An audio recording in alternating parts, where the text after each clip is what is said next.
This is the best version of Kawhi Leonard we have seen in 6 years. And I'm not just saying this because he made a man literally eat his words, or because he dropped 96 points across 2 games when playing the Thompson twins. I'm saying this because this is quite literally the best version of Kawhi we have seen since he finished top 5 in MVP voting. Because currently 33 games into the season, Kawhi is averaging the most points he's averaged, well, ever. The most rebounds he's averaged in 6 years, and the most steals he's averaged since he was a Spur. And he's turned this Clippers team from the laughingstock of the NBA at 6-21 to the best team in the NBA over the last 20 games of the season. And despite this, despite averaging 28 and 6 a game on practically 50, 40, 90 shooting,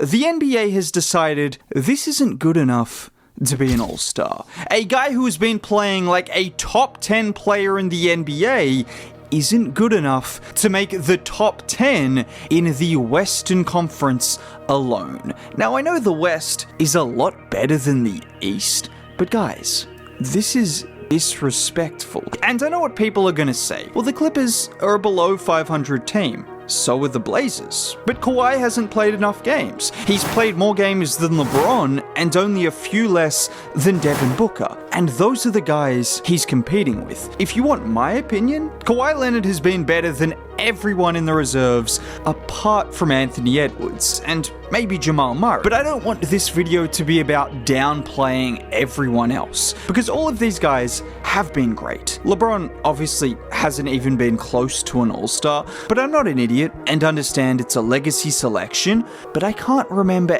ever seeing a top 10 player on Earth not even make the All-Star game as a reserve. I mean, it's literally historic. No player has ever averaged more points than Kawhi without making the All-Star game. And if you look at the advanced stats, this looks even crazier. Just look at estimated plus minus, which a lot of people consider the best advanced stat in the NBA. Kawhi ranks 4th in the NBA. And look at the people around him. And even if you want to forget all of the advanced stats, when I say he's a top 10 player on Earth, how many other players in the NBA are giving Asar Thompson 55 points, which is exactly what he did earlier this season? One of the best defenders in the entire NBA against the second best team and defense in the NBA. This is the kind of performance we have seen from Kawhi in massive playoff games, and this felt like one of those. Just look at how he started that game off. Driving left, spinning, pivoting back left, and we know how automatic he is from there. The next play, Kawhi got the switch onto Cade, who is by no means a bad defender, and I'll say this 1,000 times. The most underrated part of Kawhi's game, well, it's both of those things right there. It's the handle, and then it's the jumper to go along with it. 2 things that Kawhi is one of the best ever at his position, but 2 things that he never gets the credit he deserves for. You do not talk about Kawhi Leonard's handle the same way people talk about Paul George or Kevin Durant, because yes, they move more fluidly and it looks more pleasing on the eyes, but Kawhi is as safe as you can get with that handle. And not just safe, but he will legitimately shake you off the dribble as well. And once you get switched onto Kawhi on a night like this, there is one thing you can do. You can pray, or you can turn into Zaza, but we don't condone that over here. And Tobias Harris's prayers weren't answered, as Kawhi just sized him up, and how pure that jump shot is from the baseline, which is an encapsulation of not only what Kawhi has done his entire career, but is doing at an elite level once again this season, with him shooting 47% from the mid-range this year, just frying teams in isolation on those pull-up jumpers like he always does. Just like here against LeBron. May I have this dance, old man, as Kawhi just gets to where he wants before rising up and knocking down the jumper. Or this time against someone 15 years younger. It's the same result every single time. It's like watching a shooting drill, but the cones are the best athletes in the world.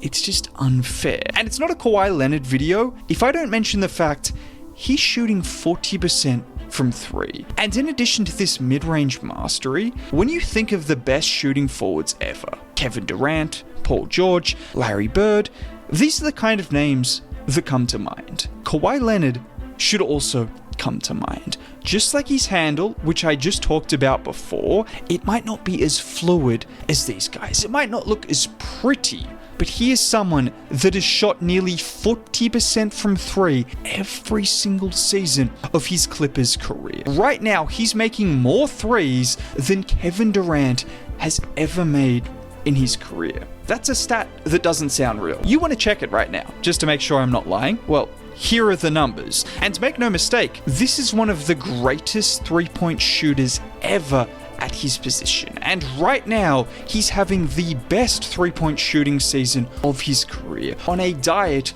of tough pull-up threes as well. And we can't say this is the best version of Kawhi in years if he's only doing it on offense.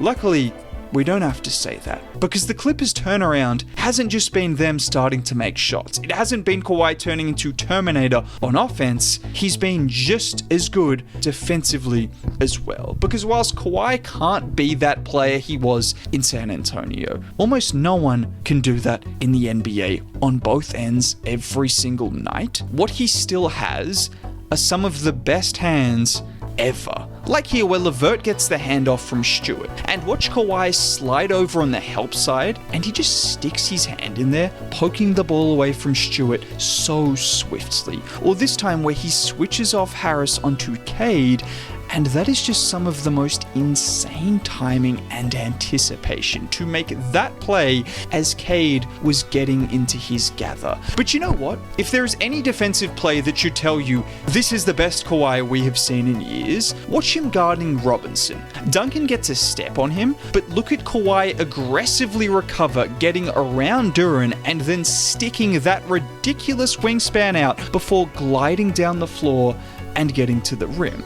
This is the best we've seen him move on both ends of the floor, and the numbers back it up as well, with him currently averaging the second most steals per game of his career. Do you know how crazy that is? Kawhi hasn't averaged 2 steals a game in 10 years. He's doing it at 34 years old. He also hasn't averaged this many free throws since his first year as a Clipper. You guys get the point I'm making by now, right? This is the best version of Kawhi we have seen in years, which is saying something because Kawhi has been an all-NBA player almost his entire career with the Clippers. It's just been the staying on the floor part, knock on wood. I'm doing that right now. But right now he's looking healthy and he's looking better than ever. Even the free throw percentage is a career high. And no one ever talks about free throw percentage because, it's not the most fun thing to talk about. But this just tells me one thing. He is dialed in as a shooter. He is in a rhythm that is so automatic and so effortless that he's shooting 94% on his free throws. I'm not going to go as far as saying the Clippers are a team the NBA should be scared of yet, because I've said that too many times and have been proven wrong every time. But I've also seen Kawhi Leonard elevate his play in almost every playoff series of his career. So if he's already playing at this level in the regular season, can you imagine if he takes that play to an even greater level during the playoffs? I guess it won't matter because the NBA's not going to recognize it regardless. Maybe he really is guilty of that tree planting thing, because how else can you explain this? I certainly can't.